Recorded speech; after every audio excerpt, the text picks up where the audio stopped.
Hari Om, friends. Welcome to our next Bhagavad Gita video lesson. Let's start with our slow, deep breath.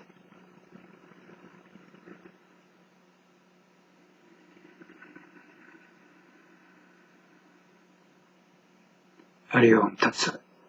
Om Shanti. We're up to episode number 68, called The Pendulum Swings Both Ways. We're going to stick with the 38th verse of the second chapter for one last week. I'll read it to you. Maintaining the steady mind through pleasure and pain, gain and loss, victory and defeat. Engage in this battle without attachment to the outcome. Last week I mentioned that there were two core lessons from this verse, and we talked about one last week about reducing our judgment and negative self-talk. This week I want to talk about the second point, which is the dualities that Sri Krishna talks about here, called dvandvas in Sanskrit. We all have to face this.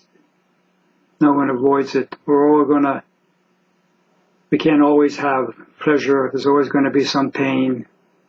We're not always going to succeed. We're going to fail. We're not always going to be praised. We'll be blamed. We're not always going to have good luck. We're going to face misfortune. If I have an unreasonable expectation that the pendulum should swing in only one direction, then I'm creating additional suffering in my life. We could say, as the Buddha taught, that pain is an inherent natural part of life, but suffering is optional. Whichever way the pendulum swings, we have an opportunity to, by keeping our mind steady, to do some karma purging.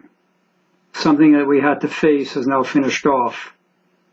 Instead of grumbling, we can say Amen to that.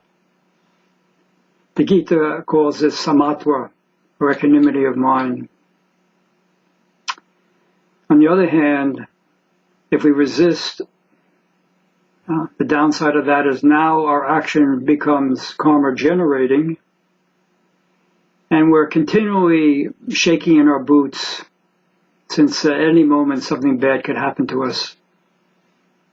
Our homework assignment is the next time your destiny brings you an experience that feels miserable, ask yourself, is it possible to keep my mind steady through this? Is there a way for me to be okay with what is? I'm not happy about it, and I'm okay with not being happy about it. That would be weird. For example, I just accidentally deleted this video lesson, so now I'm doing it for a second time. I wasn't thrilled about it, but I tried to see if I could accept and even trust that there's a beneficent consciousness beyond my comprehension that is overseeing how life unfolds. Thanks for joining. See you next week. Om Shanti, Shanti, Shanti.